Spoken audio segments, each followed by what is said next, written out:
Hey everyone, welcome back to Torment, Tides of Numenera. We're in Millennia, talking with our fellow Castoffs. We were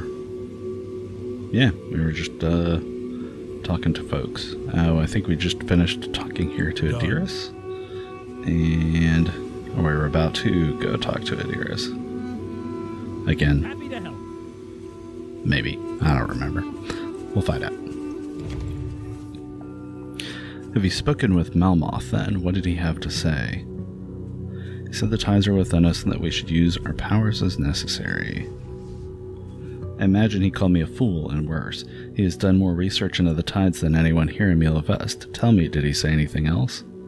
He said we use the tides all the time. If we do, it's purely unconscious, for I have never used them intentionally. Really? Never? At any rate, I sent you to speak with Melmoth. Do you believe that he has conducted his studies with anything but his own power in mind?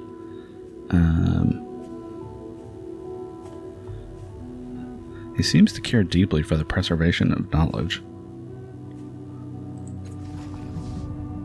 So he says, and he certainly has gone to great lengths to do so. I don't believe in his positions nor his conclusions, for he may well have inflated the results to justify his actions, but he refuses my mind's touch, and he rebuffs my attempts to inquire more deeply. My own personal views are, of course, irrelevant to the deeper truth that he has his own motives, and they may be purer than mine. I'll remember that. So I have another task for you. Andronis and Brema are arguing. The recent negotiations between the Chalcedon and Podge have broke down, and these two have taken it hard. They are like to come to blows if they cannot be reconciled. If one strikes the other, the laws of Millennia are clear. The attacker will be evicted. I don't know if the Sorrow is truly more active, but they came here choosing freedom, or choosing safety, and it is my wish that they have it. Please speak with them. Makina says, Adiris, of all of us here, you're the one that doesn't seem to want anything, who isn't openly manipulating the others for our benefit. So what's the play? You say we're free to choose and our own. You say we're free to choose and to our own choices. So what choices are you making? What do you really want? What I want is an end to our stupid internecine warfare. I want us to work together. The squabbles between our sire and those who support the legacy of the first mean nothing in the face of the Sorrow. But get any two of us together and the larger threat vanishes while our death creeps closer still.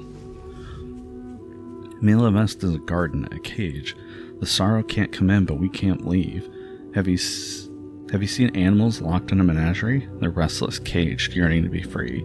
But if they leave the cell, they are hunted by their would-be keepers. So it is with us here. But instead of uniting to solve our problem, we lash out at each other. I would see us set aside those differences. You are my older sister, and so I'm cautious in saying this to you, but you have a certain reputation. Even among the rest of us, you are known to be hard, unforgiving. You carry grudges through centuries, even beyond death. Makina, please, you need to let go. Makina's voice rasps from her dry throat. Nearly all the authors of my tragedies have been our kind, our sire, and his abandonment in my moment of peril, the first, and her order to slaughter my village, Podge, who bloodied her blade herself, Tosh, who claimed to be a friend and turned on me, Melmoth, who offered to aid and betrayed me to the authorities. She turns her head to glare at Melmoth nearby. Need I go on?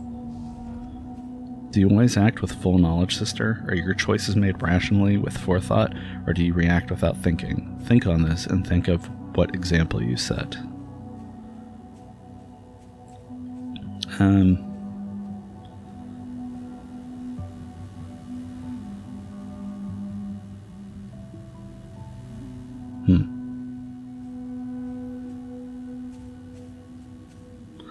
How about, she's right, Makina, it's time to start letting go of old hurts. She smiles. Adiris smiles radiantly. You have been given a wise companion, Makina, and I'm not asking you to change now, only to consider change. As for you, youngest child, go and speak to Brema and Andronis. I'm confident your wisdom can help them. All right. What now? See if she's got anything else to say. What's the story with you and Melmoth? You mentioned the name Yolan. She turns away. An old betrayal, someone I once thought was a friend. I don't want to talk about it. Man, nobody ever wants to talk about stuff. How about you, Allegern? Inifir. Another cast-off, another stain. Look, I've got to ask. Why do you think so many of your kind cause so much pain? Kina says because we're born into danger, because the sorrow hunts us from the moment of our birth, because so many people hate us for the accident of our birth and the crimes of our creator. I don't know, Allegern, why don't you tell me? Allegern holds up his hands. Hold on, I didn't say you. Oh, and why not? I mean, look at me. I'm the White Death. I've killed armies of men. I made my share of orphans. I served the old Memavira of the Bloom. It's not like my hands are clean. She leans in and whispers, but it's not like yours are either, are they? For a moment it appears that he is going to strike her. For her part, she seems supremely unconcerned. He breathes out. Point taken. He turns to you. What's your take then? I'm going to say natural inclinations, maybe. Or why do so many ordinary humans cause so much pain, or no idea, but then I don't know how the changing God made us. Natural inclinations, maybe. About what I expected to hear, I suppose. Give me your opinion on Mila Vest. He looks around, his mouth is tight. Every one of these people has been touched by the changing God. Every one. And look at them. They all seem scarred and fragile. Something that's almost pity touches his face. All of you are suffering, but it doesn't compare to the suffering you all have brought to the world. How you holding up? As well as can be expected. Okay. So let me see. Now? Hey, Makina, how are you holding up? Surprisingly optimistic, but don't tell anyone. I'd spoil the mystique. Oh. Wow. I appreciate the chance to stop by Ormond's monument. Been too long since I visited.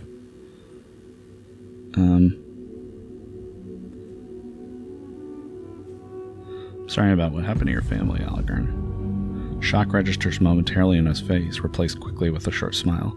Appreciate it. Come on, we've got to get to Mila Vest. Huh.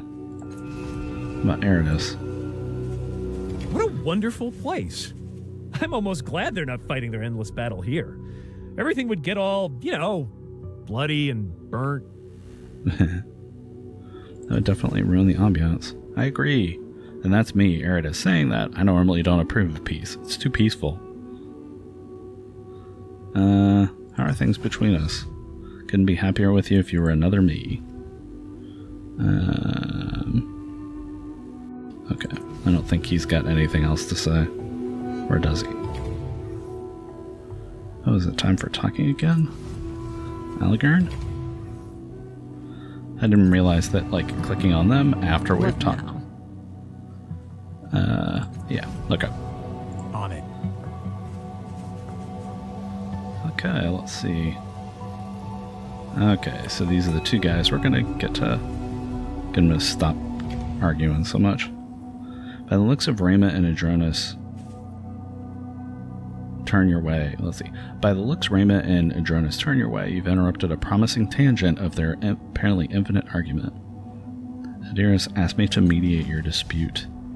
They react exactly like sullen children. Adronis folds his arm and turns away from you. Rayma flushes and stares at her feet. Alright, tell us what you need to know. First, what are you arguing about? The two watch each other warily a moment, as if speaking first will somehow forfeit the argument.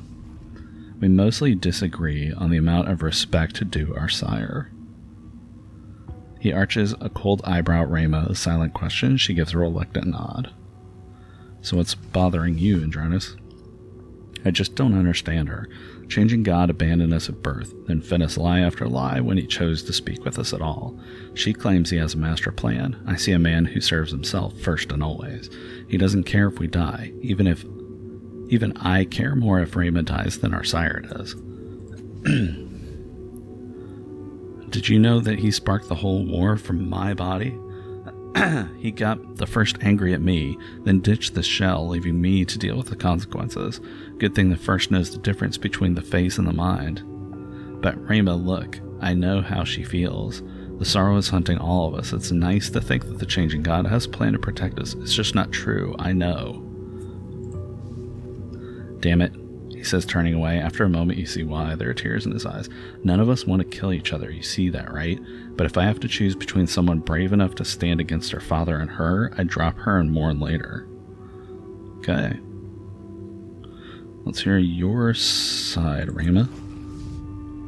It's simple, brother. The endless battle is a test, and Andronis' side has been failing it for centuries. Our creator managed to annoy the first enough that she stormed off in a huff. He even did it with Andronis' body. You'd think that this big oaf of all people would understand what our sire was thinking. The fact of the matter is our father created this sanctuary for us, to protect us from the sorrow, but hiding isn't a strategy. Eventually we'll have to take the battle to it. And when that time comes, our father wants the army who will follow his orders without question. He allowed the first to spread her doubts, and the traitors among us have flocked to her side. Even so, I'm sure it hurt our father to discover that so many of his children mistrusted him. Imagine how that feels, knowing that you'd have to kill some of your children to save the rest. And that's it. Simple, like I said. Andronis simple. He can't accept that his grand rebellion is part of our father's plan. Can't accept that we owe our existence and ongoing survival to him. If you hate this sanctuary so much, why not leave?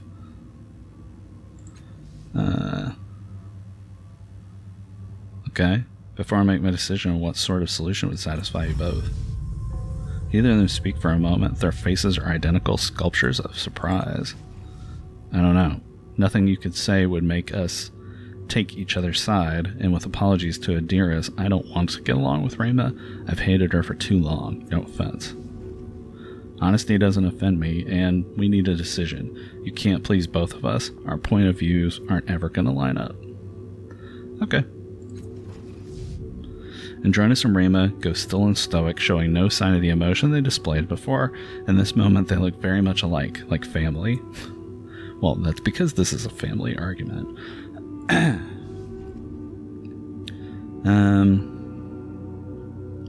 Okay. Well, they're both right. I mean,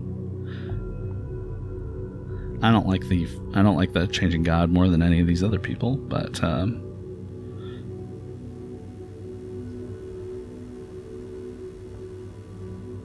I am tempted to say, do you really want to break the truce to kill each other over a point of view? Or can't you put a stop to this? We are family, after all. I want to say, do you really want to break the truce to kill each other over a point of view?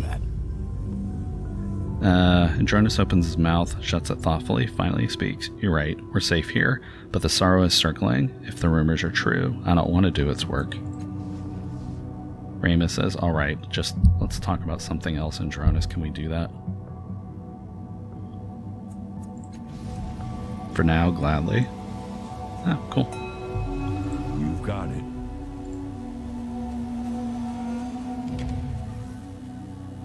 Have you helped Rayma and Andronis come to a conclusion yet? Managed to persuade them to their senses. They've agreed to a temporary peace. She claps her hands softly. Well done indeed. To be free to choose is a part of life in Mielavest. We must own our own choices, just as we own our responsibilities for the outcomes of those choices. Making a note. Before it can allow you to alter the course of a brother's life, I would hear your opinion on something which touches the lives of all our kind. You have no doubt heard of the endless battle, but what do you know about it? Why do they fight, and who is right? If perchance you have heard only a little about the conflict, you may wish to speak to your brethren before answering. I'll remember that. Makina says, what's the point? This battle used to mean something. It used to be people with principles, but they lost sight of their true goals, and it became self-perpetuating war machine. I don't think the first could stop it now, even if she were alive. It's worthless and stupid. Not an uncommon opinion, Makina, at least among those of us who abstain from the fighting. What about you? Have you an opinion as strong, or do you wish to gather more information before giving an answer? I can give you an opinion. Very well, what do you believe the point of the endless battle is?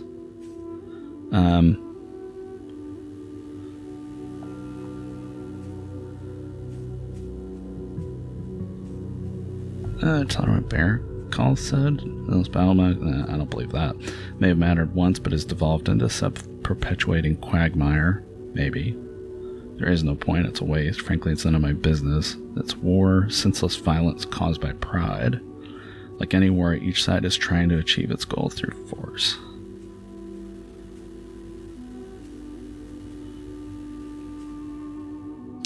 I don't know, I'm tempted between it's war, senseless violence caused by pride, or may have mattered once but has devolved into a self-perpetuating quagmire. Nah, I'm gonna just say it's war, senseless violence caused by pride. Not all wars are senseless. Sometimes war is the only means by which a group may achieve its goals.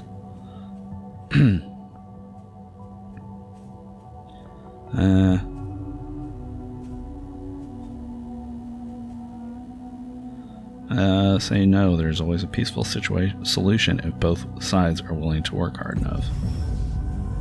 There's merit in standing by one's opinion, only be certain that in doing so you do not shut your ears to the opinions of others. So, why do you think I asked you this? No, let us start from the first task. Why would I tell you to talk to Melmoth when he ridicules my beliefs? You wanted to expose me to other viewpoints.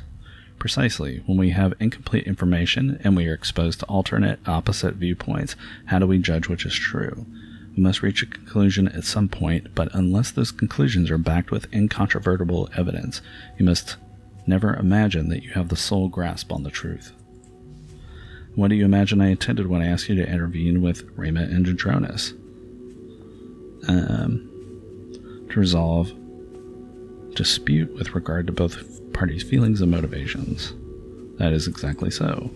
My intention for you in this task was to have you change the lives of your siblings for the better, while they still control their own bodies.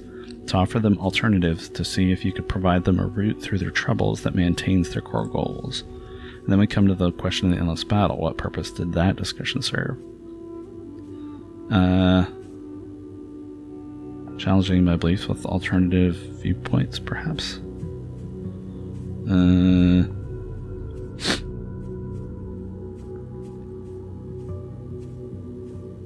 Some sort of psychological test. I'd go with the first one. Correct and astutely judged. The goal in all of this is to make you question your assumptions, to see things through others' eyes. Maybe that nothing of import happens in Zarian's mare. You might enter, speak with Mazov, and leave without altering him a bit, but even if so, there will be other mirrors. What if the next one is Melmoth's, or Rama's, or even mine? Whose assumptions will you take with you into that life? Whose goals will you accomplish and at what cost? You have the power to change the course of a life, or many lives, without their permission or even their knowledge. You will have to weigh their desires against your own, deciding whether the needs of your life are more important than theirs. You will have to know with the utmost certainty and integrity, what does one life matter?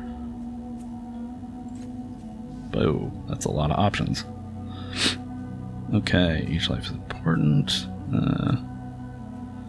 One life doesn't matter. Life only matters if you experience it. What is life but the memories we leave behind? Knowledge, passing along knowledge. If you're talking about legacy, who cares? Wow. There are a lot of different options here. Let's go with each life is important. Every person carries a world of potential. Each life should benefit others. Making a note. From within her robe, she produces a small, clean box. A stylized version of the Changing God's sigil is emblazoned across it. This is the mirror caster for a Castoff named Zarian. Our brother looked into it once and reported seeing Zarian in the fields of Ossifagin and later speaking with Mazov. I highly recommend you take care of any unfinished business before you enter the mare. You can change the past after all. Anything might happen. Let me know when you are ready. I'll return when I'm ready. Yes. Okay, so it's pretty clear some big story thing is going to change if we do this. So, let's go. Let's see.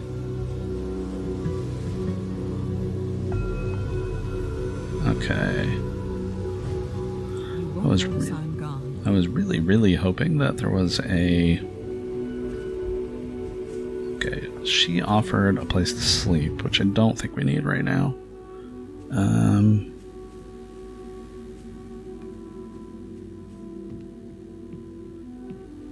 I'm not looking for a place to rest.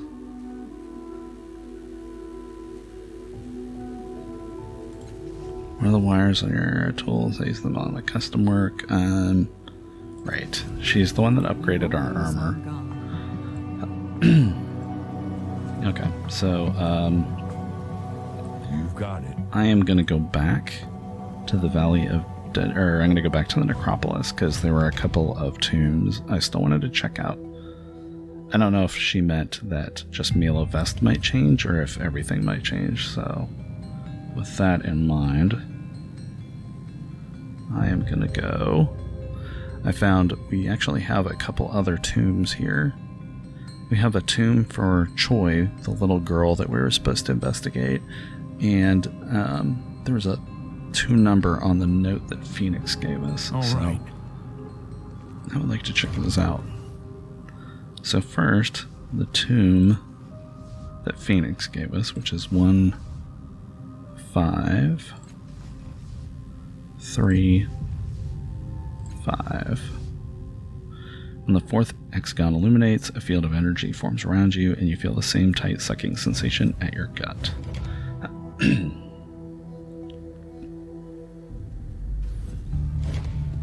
Yeah, who's this? All you can tell about this man is that he's clothed in red robes, with a pipe in one hand and a staff in the other. Is he a weary traveler, a seeker of relics? Perhaps the pipe and staff are heirlooms from his ancestry. One thing is not in question, the look of disgust on his face. You're an explorer, let me guess. Tantalum sent you down here too, didn't he? He tell you to come find Hero? Well, you found me. Tantalum, that dreg. That sock lad, that sodden lack nibbler, that scabrous Tulk. I'll bet he does this to everyone, sends them off on a wild chase with promises of deep and secret knowledge, and then laughs about it to himself. How many tombs have you read? If you ask Tantalum, not enough. If you ask me, far too many. Have you found anything? Ooh, a circulating mirrorcaster. Craft schist, in other words, precisely nothing. That's not precisely true. I found this worthless piece of junk in a tomb, doubtless dropped here by some other sap duped into Tantalum's errand. Worthless. Can't even break it down for shins. Here, a reminder not to listen to buffoons. Though I suppose I must admit to have learned something. I've learned that death is inevitable and that Tantalum is a fraud, and that my own death draws closer every second I waste on this foolish task. What are you doing here? An explorer, relic hunter, theorist, and now apparently a man who missed his funding deadline with his investors because of this stupid prank by that cruft-eater Tantalum. Okay. You know Tantalum too. Unfortunately, I was looking for ways to tie together a theory about certain gravity-bending civilizations, but Tantalum diverted me by saying I'd find my answers if I read enough tombs. So yes, I know, that bastard. Okay. If I ever see Tantalum again, I'll show him what these tombs are good for. I'll inter him here myself. You know what? I'm going to go find him right now. My apologies, you're not to blame. Farewell yourself. Allegern jerks a thumb at the departing man. Fellow's got a good perspective on things. Really? Go. We'll see. Well, what do we have here? Ooh. A nearly human face has been sculpted to look like it is emerging from the stone floor. As you draw near, the mouth suddenly begins to move. It speaks in an unfamiliar tongue, and you feel a light touch across your mind. The face continues speaking, adjusting pitch and vibration of its words as it zeroes in on a shared language. Jumble of noise becomes recognizable speech quickly, and the face becomes more human. You recognize the face. It is that of Phoenix, the enigmatic man in the valley. The voice is surprisingly pleasant and warm. I am Phoenix, seeker of knowledge, lover of wisdom, questioner of the truth. I have found ways to bend space and fold reality, but it was not enough to keep death from my door. If you are hearing this message, I am missing part of my consciousness. I have communicated with it and feel its presence nearby, but it does not return. The voice fades, taking with it the memory of the language it spoke. Okay. Let's see. How high that highest candle lights the dark. Read the name, Plek. David Brickelcamp. Yes. And Now. in honor of nearly 100,000 souls who gave willingly and bravely to this world, as a monument carved from their torment, from their dreams to yours. Name plaque, the Believer's Cenotaph. Okay. Go. So this was all. We have Phoenix's note. So we'll go and follow up with Phoenix, I guess. What's this circular Mirrorcaster? When the endless loop of this strange alembic golden fluid froths fumes and precipitates back into the boiling beaker where it began, you cannot quite trace the pathway the substance follows. It almost seems as if it is not liquid at all, but rather some kind of organism endlessly and agonizingly transmuted within the unbreakable confines of the device. So, if it's a Mirrorcaster, that means it's the mirror of another Castoff, right? That might be worth checking out. Yes. Okay, but we have another tomb to go to. This one will be the Choi tomb, which is 4221. 4, 2, 2, 1.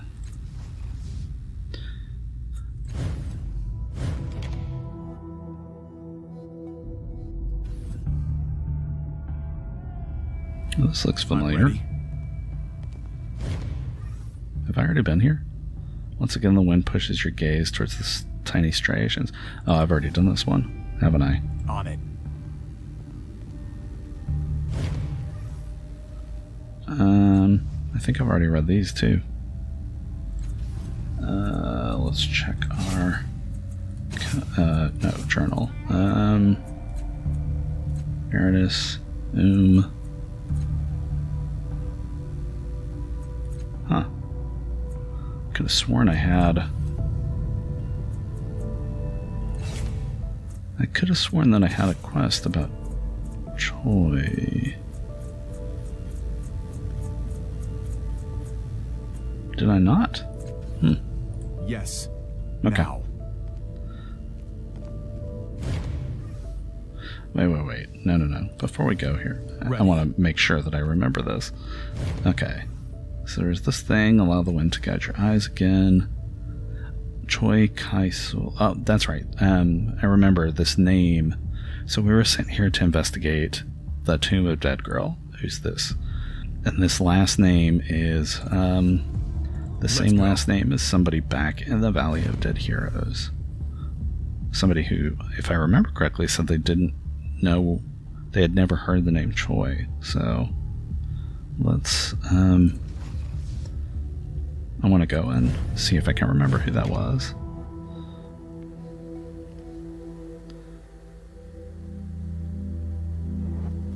Okay. I think we're... All right. Yeah, it's not these guys. No. All right. Still got dead bodies laying around.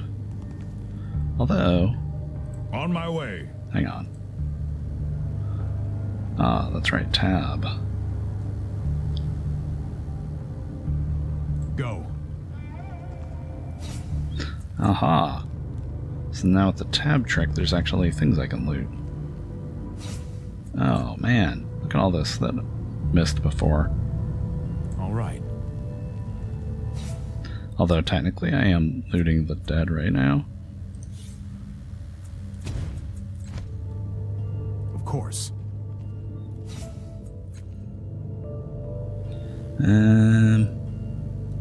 Yep. Okay. One more. Fine. Candiru. What is this? It's a bonded item that gives you +4 damage. Negative effects minus training and endurance skill. Well, I don't think we all have enough bonded items, so let's see. I have a bonded item that gives me perception check, and I only have a slot left that let's see. Aligarn has a +might edge. Makina Can't take either. Here it is. Can't take either. That's unfortunate. Rather, they can take them, but they, So this is what? Cipher use? No, not cipher use. It was something else.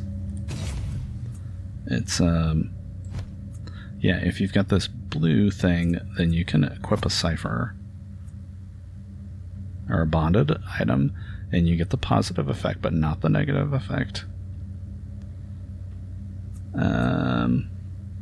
+4 damage is kind of nice, though. Okay, what do endurance and... I don't even know what endurance and, I mean, healing, I don't have any healing skills, so that's not a problem. Actually, let's just find out. Okay, so now I have negative endurance. Oh. Minus health. Yeah, that's... Nope. Nope. I don't want minus health. Although it's only 2 health. Is +4 damage worth 2 health? I think it is. And like I said, I don't heal, so... I'm always ready. Okay, were there any... Nope, nothing in here.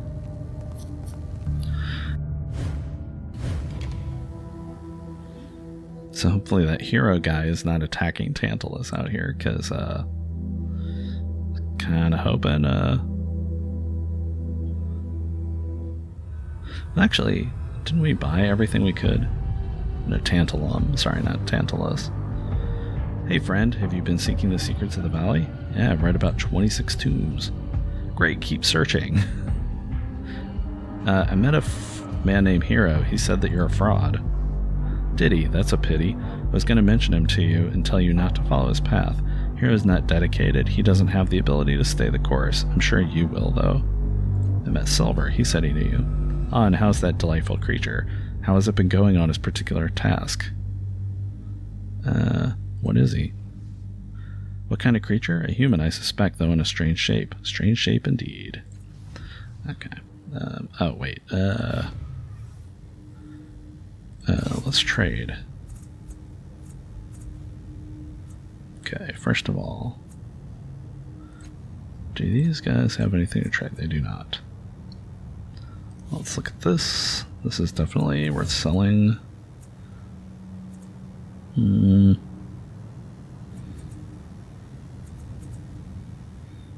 Sting charge and a ref.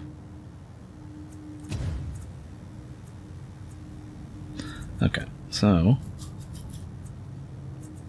were there any other remaining items?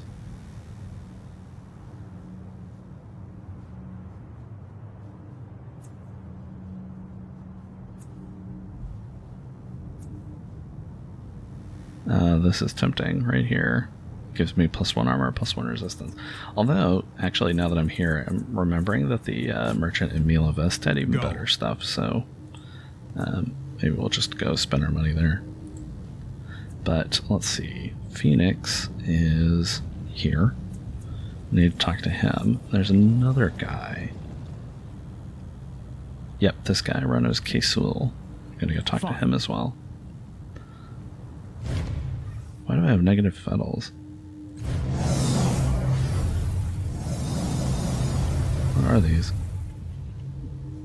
Kandiru negative. Oh, shoot. Okay, well, never mind. I do not want that. Not in him, though. I have these rings that share effects across Allegarn and the Last Castoff. But, But Allegarn is our healer, so I don't want him having minus health. There. We'll have Makina. Actually, wait. Let's have Eridus do this. He's got plenty of life, although he takes -5 health. But him doing +4 damage would be great. Makina has no problem killing stuff already. I found your marker on the necropolis. The note contains a code to your tomb. I'm ready to learn something new. Ooh. He takes the note from you, scrutinizing it intently. He shimmers and flickers momentarily, then exerts himself to remain material through a force of visible will. That would explain why I cannot understand myself, an artificial construct in my mind. I am dead and manifest again. Have I mastered time? No, I am a particular shade, a remnant, an echo of what could have been. I shall fade then, and hope my lesson remains. I thank you. Knowledge is precious, treasure yours. And now I will rest. Farewell. Whoosh. Huh. Okay. And Yes. we leveled up. Okay. Increase stat pools. We've been doing intellect pretty hard, so let's do that, and raise might just to kind of keep things. Okay. Gain plus 15% on attacks, which would be really good, because right now I kind of suck at combat. Plus 1 cipher. I don't have that many ciphers. Interim immediately. If any ally within short range is hit by an attack, you swap positions with them. Yeah, let's just do Lucky Combatant. Oh, I have all 3 of these. Oh, well, that's even better. Okay, so I can pick up Hedge Magic. Automatically succeed at the next Persuasion, Deception, or Intimidation task. That's pretty tempting. When Flex skill is active, gain plus 5% for each level of effort applied to tasks it affects. Sucker Punch. That might be worth it, actually. Plus 3 damage if the target has a negative fettle, and daze them.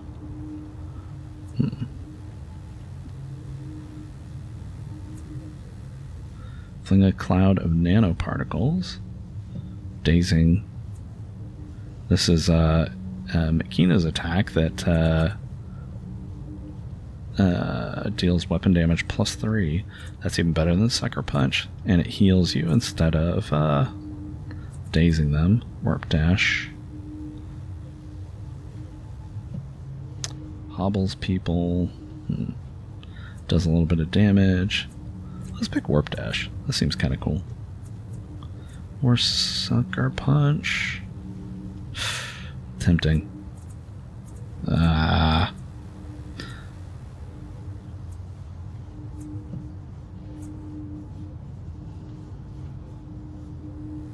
Let's do Sucker Punch.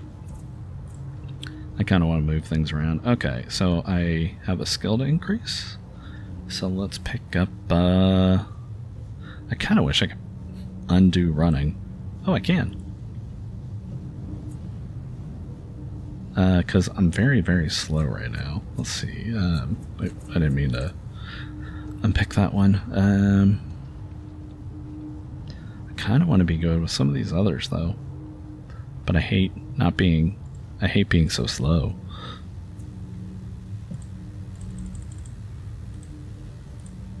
Yeah, let's just pick that. So we're not so slow anymore. Okay, cool. And let's go talk to that Ronos Casul guy. That guy's still mocking me? That Colo who killed me. Okay.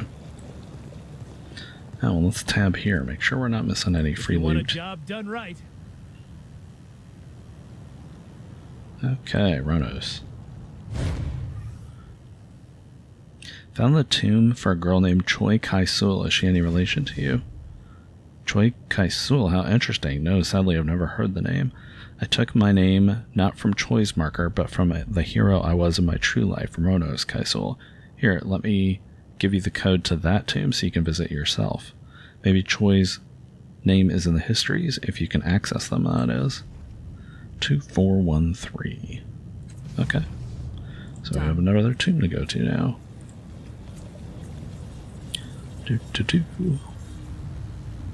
I'm ready. 2413. You want it done right. And walk through the thing. Yes. Now. Nope. Something to do. Nope. All right.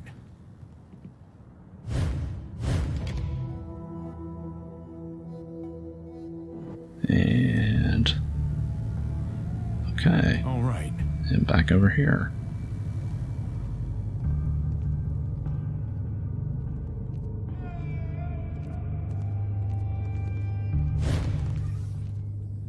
Okay, 2, 4, 1, 3. Poof.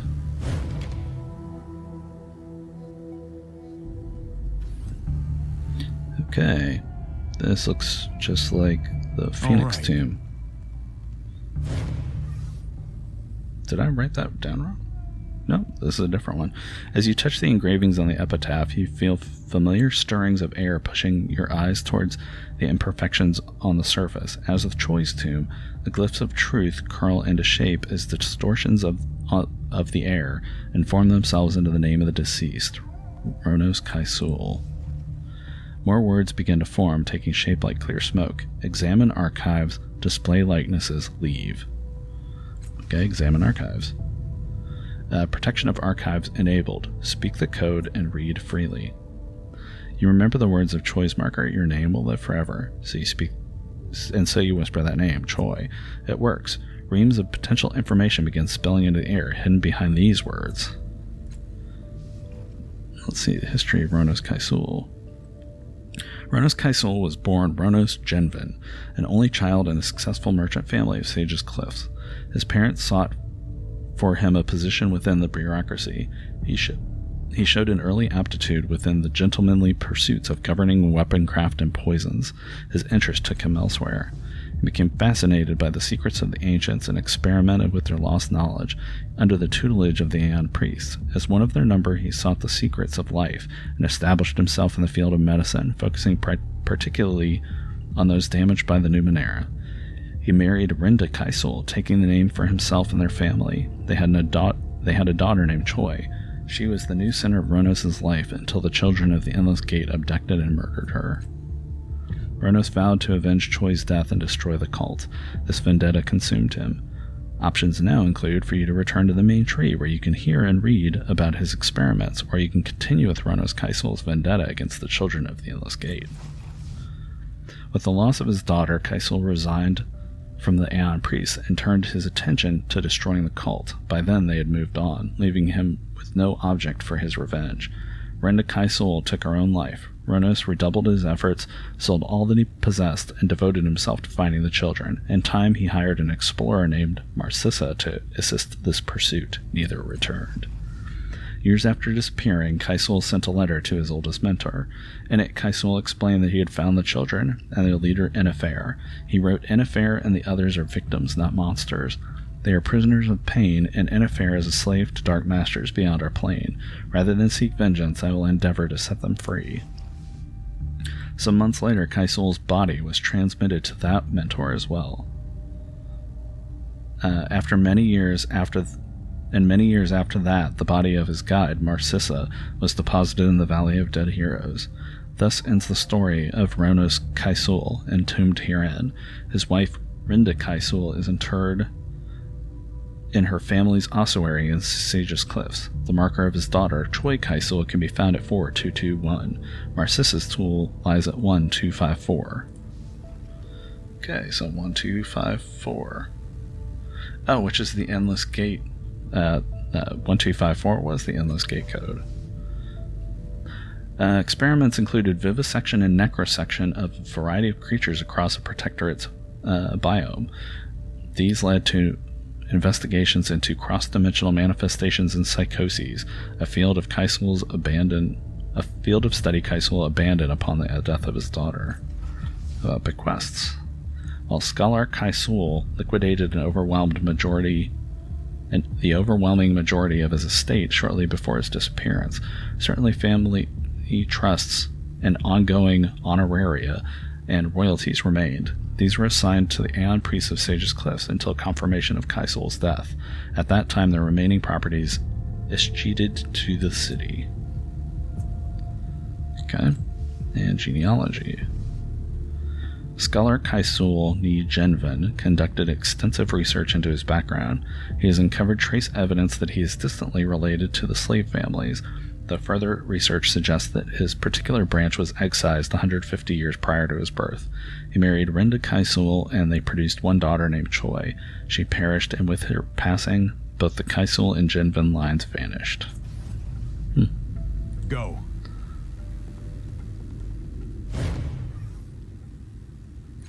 It was tough being me, Chance Tarka. Of course. Our last breaths in this tomb, at last we are free. Our two hearts afloat in rivers of time, finally beyond this reality. Our two souls released, like birds they fly away, finally together for all eternity. Jean-Francois and Elodie. Absolutely. I'm not 100% sure, but I think that the names on the markers are Kickstarter peoples. Let's go back to Mila Vest, I think. First Castoff's tomb. Because I think that's all we got.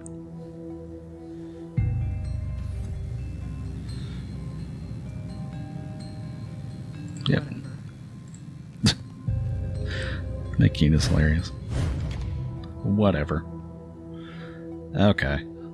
So, Yes. I think next time we're gonna be testing out Mirrorcasters. We're gonna go and... Sure. Oh, actually, let's do a little shopping.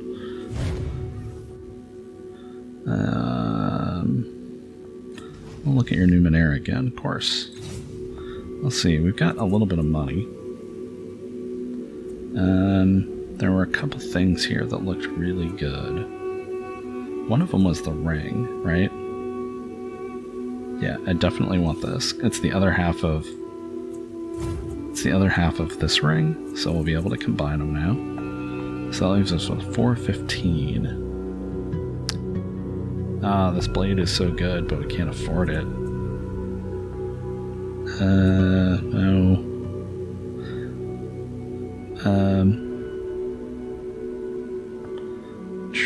Could take this better. Oh, I can't afford that either. So, nope.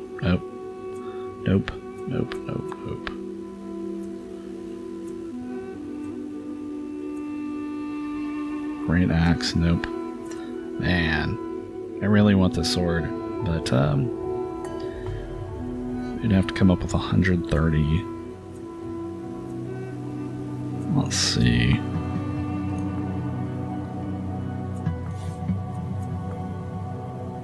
Okay, so I could sell this for 49. I could sell this for 166, but I kind of want to use it. Shoot. Oh well. Maddie, a riddle, but not a thinking one. What is handsome, glowing, and pleasing to your eyes? You? On fire? You know, you're not very good at riddles. I like that. I have a riddle. It's not a thinking one. Okay, we're going to use this. You pull the first ring fragment from your bags. At first it looks like you've misplaced the second. Then you find it pressed into a fold at the exact opposite end from where you found the first one. You reach down to grab it, but find that you can't. The fragments reject each other with a force beyond magnetism alone. You pick up the second one with your other hand and hold them in opposing palms. Wait. No, I didn't mean to put them away. I thought I said put them together. Use item. Examine Varith. You hold the ring fragment to your eye. The fragment's edges are rough, as if sundered by a mighty strike, but on one end you can still see a socket that might have fit a gemstone or something else. Combine them. Pinching the fragments between thumb and forefinger, you struggle to bring them together. The force repelling them is not magnetism. It's almost as if someone is holding your hands apart with impossible, contemptuous strength. Nevertheless, there must be a way to join them. You just haven't found it yet. Okay, let's just use might. Okay, let's see. I have a 55% chance. Oh, wow. Allegorn only has a 55% chance. Eridus has even less. Akina? 35. Wow. Okay. Here you go, Allegorn. Give it your best shot. Ever so slowly, you force the ring fragments together, pushing your way through the massive force repelling them. The closer you bring Aerith and Varith together, the more they seem to resist. Beads of sweat form on your forehead and your muscles scream in agony, but then finally The moment you force the rings to touch, the repelling force completely dissipates and the two fragments eagerly latch onto each other. The complete shadow ring lies in the palm of your hand, simmering with barely restrained power. Ooh, pocket the ring. What is that?